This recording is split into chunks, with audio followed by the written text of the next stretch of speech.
The time has come for us to emancipate our nations. It is time for us to assert our sovereignty. We must protect our water and we must unite together to sever the chains of colonialism. Our fight is for the water, for our treaties, for our rights, and for our people. Let's unite and proclaim our rights through our voices and speak out against corporate greed and environmental genocide. We are stronger when we stand together.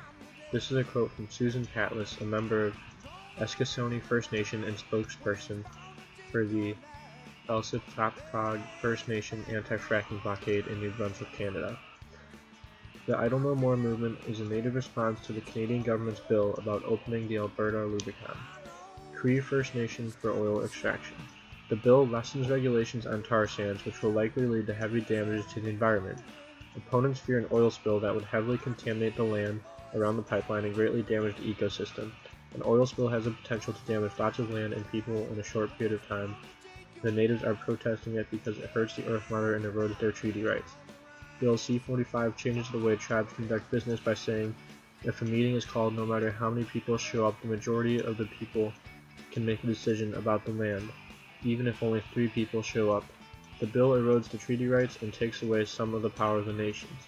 If this bill passes, the government knows that they can take more power away.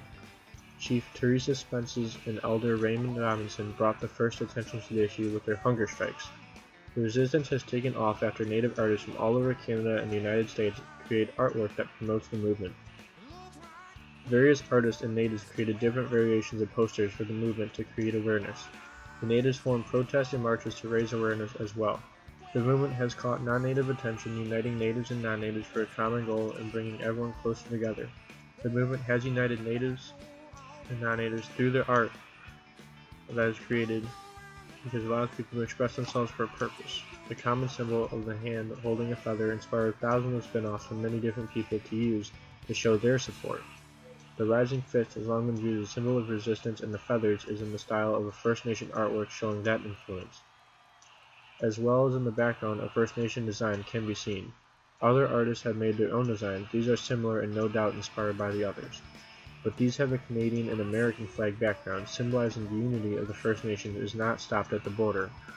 As a movement, it has expanded far beyond the Canadian border, uniting many different tribes and bands. The woman who is holding the sign created it to show her support for the movement and why it is a movement. It's her expression of the movement through art.